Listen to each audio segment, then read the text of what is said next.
वळूयात पुढच्या आणखी एक महत्त्वाच्या बातमीकडे। एकनाथ खडसे यांचा जावई प्रांजल खेवलकर यांना पुणे पोलिसांनी ड्रग्स पार्टी करताना पकडलं होतं।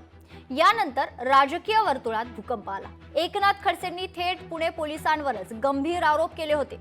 आज कोर्टात प्रांजल खेवलकरांसोबतच इतर 4 आरोपींना कोर्टात हजर करण्यात आलं।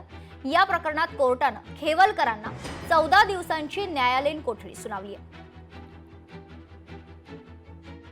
सगळ्या वकील टीमचे मी आभार व्यक्त करेन की त्यांनी खूप चांगल्या रीतीने आमची बाजू मांडली आहे। पण हा सगळा न्यायप्रविष्ट विषय आहे, मी आधी सांगितलंय आणि माझा न्याय व्यवस्थेवरती पूर्ण विश्वास आहे। जे काय असेल ते सगळ्या रीतीने सगळं सत्य समजेल। ऑलरेडी न्यायालयीन कोठडी दिलेली आहे, आमच्याकडे काय तपास करायचा आहे त्यांना? काही आक्षेपार्ह व्हिडिओ म्हटले ते काय आक्षेपार्ह व्हिडिओ आहे आणि तुम्ही असं काही नाही, असं आक्षेपार्ह व्हिडिओ वगैरे काही नाही। ज्याचा त्याचा वैयक्तिक अधिकार आहे, ज्याच्या त्याच्या फोनमध्ये वैयक्तिक लवकरच आम्ही जामिनासाठी अर्ज करू।